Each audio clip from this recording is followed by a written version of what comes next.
আবকে বার 400 পার এই স্লোগানের বদলে এখন দেশের আপামর জনগণ স্লোগান দিচ্ছে আবকে বার 420 কে হার।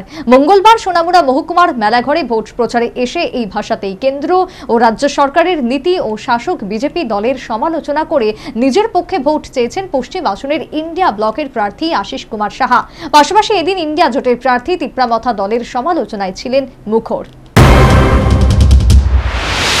আসন্ন লোকসভা নির্বাচনকে সামনে রেখে মঙ্গলবার মেলাঘরে মিছিল ও পথসভার মাধ্যমে ভোট প্রচার করল ইন্ডিয়া ব্লক। এদিন সিপিএম পার্টি অফিসের সামনে থেকে মিছিলটি শহরের বিভিন্ন পথ ঘুরে শেষ হয় মোটর স্ট্যান্ড এলাকায় এসে সেখান থেকেই হয় পথসভা। ইন্ডিয়া ব্লকের এই ভোট প্রচার কর্মসূচিতে সিপিএম এর পক্ষে উপস্থিত ছিলেন প্রাক্তন মন্ত্রী মানিক দে, ভানুলাল সাহা, বিধায়ক শ্যামল চক্রবর্তী প্রমুখ। কংগ্রেসের পক্ষে ছিলেন জেলা কংগ্রেসের সভাপতি দীপক চক্রবর্তী, ধ্রুবলাল চৌধুরী, মনির হোসেন প্রমুখ।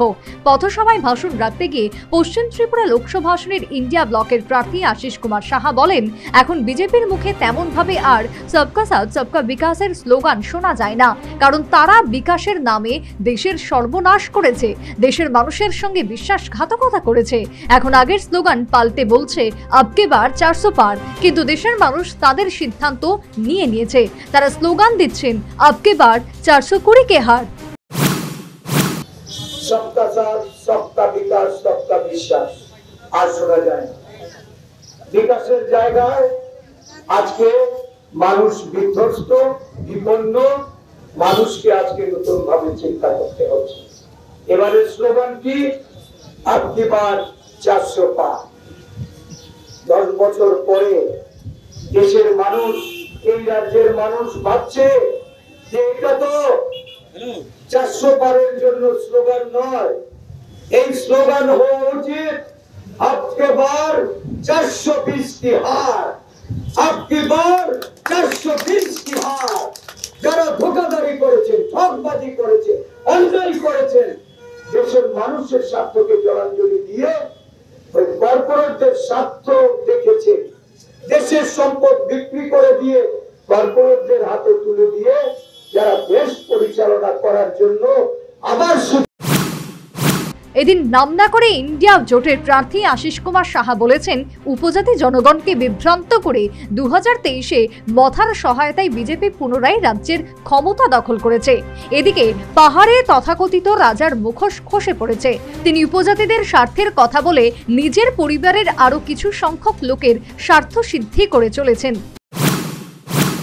মুখোশ খসে পড়েছে, তখন উপজাতি জনগণ বুঝেছে যে আমাদের স্বার্থকে বিক্রি করে একটা প্রভাবরা আজকে তার স্বার্থ সিদ্ধি করতে তার পরিবারের সদস্যদের আর একজন মন্ত্রী এই মন্ত্রিসভায় স্থান করে দিয়ে কিছু সংখ্যক লোকের স্বার্থ দেখার জন্য আমাদের দিয়ে লড়াই করিয়েছে, আমাদের আরক্ষা বাহিনীর গুলিতে শহীদ বানিয়েছে, আমাদের রক্ত ধরেছে। আর এই শাসক দলের বিরুদ্ধে লড়াই বলে আমাদের পথে নামিয়ে আজকে পথে বসিয়ে দিয়ে উনি বিজেপির ঘরে ঢুকে গেছেন, বিজেপির সঙ্গে হাত মিলিয়েছেন। উপজাতি বন্ধুদেরও আজকে জাগ্রত হতে হবে।